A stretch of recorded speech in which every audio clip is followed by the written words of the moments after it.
Very good morning to all of you. और आज हम एक्सरसाइज 1.3 में न्यू टॉपिक स्टार्ट करने वाले हैं। क्वेश्चन है, if A equals to set of 3, 5, 7, 9, 11, 12, so determine the truth value of each of the following. यहाँ पर आपको ए इक्वल टू एक सेट दिया हुआ है जिसके अंदर कुछ एलिमेंट्स दिए गए हैं और आपको इसके बाद एक स्टेटमेंट दिया गया है और उसके लिए आपको ट्रुथ वैल्यू डिटरमाइन करनी है। और जो स्टेटमेंट है वो है,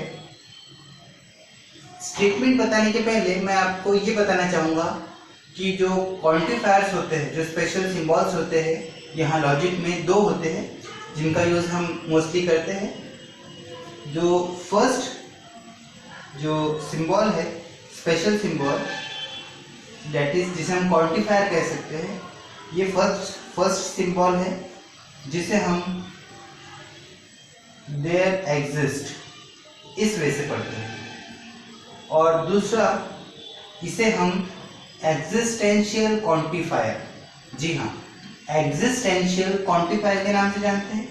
जबकि जो सेकेंड क्वांटिफायर है वो इस वे से होता है, इसे हम फॉर ऑल या फिर फॉर एवरी इस नाम से जानते हैं। और ये होता है यूनिवर्सल क्वांटिफायर। इस तरीके से फर्स्ट और सेकंड ये दो क्वांटिफायर होते हैं।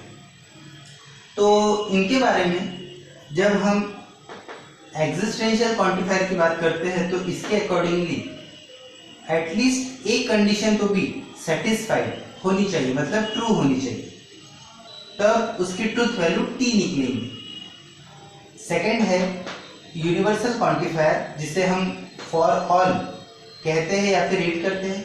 इसमें सारी कंडीशंस हमें ट्रू बतानी पड़ती है। यदि एक भी कंडीशन यदि फॉल्स आ जाए तो उसकी ट्रुथ वैल्यू फॉल्स हो जाती है। देखते हैं कैसे। देखिए यहाँ पर दिया गया स्टेटमेंट है, there exist x belongs to a such that x minus 8 equals to 1।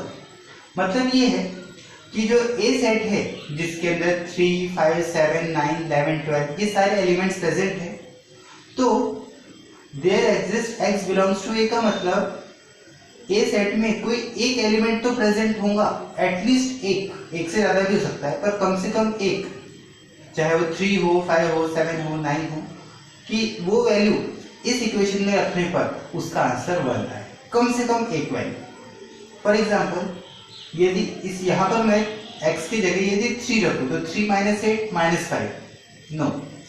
यदि मैं 7 रखूँ तो 7 माइनस 8 माइनस 1 नो।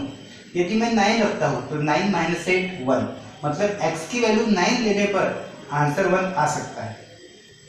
तो एटलीस्ट मैंने पहले कहा कि देयर एग्जिस्ट में कम से कम एक कंडीशन सेटिस्फाई होनी चाहिए, कम से कम, उससे ज़्यादा भी हो सकती है। तो यहाँ 9 लेने पर वो कंडीशन यानी ये इक्वेशन सेटिस्फाई हो रहा है। तो सबसे पहले हम ये कहेंगे सोल्यूशन में कि फॉर x इक्वल टू 9, यदि हम x की वैल्यू 9 लेते हैं तो ये इक्वेशन कैसा बनेगा, x की जगह 9 रखने पर 9 minus 8, 9 minus 8 equals to 1, answer आ चुका है। मतलब हेंस x इक्वल टू 9 लेने पर it satisfied the equation x minus 8 equal to 1। यह इक्वेशन सेटिस्फाई हो गई।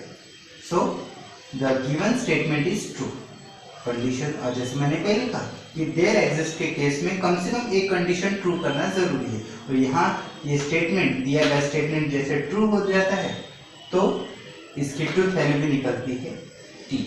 इन केस अगर एक भी x इक्वल टू 3, 5, 7, 9, 11, 12 एक भी वैल्यू पुट करने पर यदि इस इक्वेशन का आंसर यदि 1 नहीं आता तो ऐसे केस में उसकी ट्रूथ वैल्यू f हो जाती, मतलब फॉल्स हो जाती।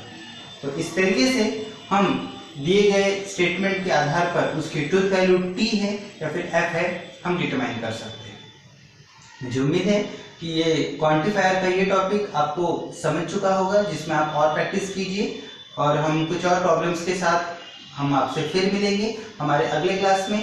तब तक के लिए थैंक यू एंड जय हिंद, जय भारत। Thank you.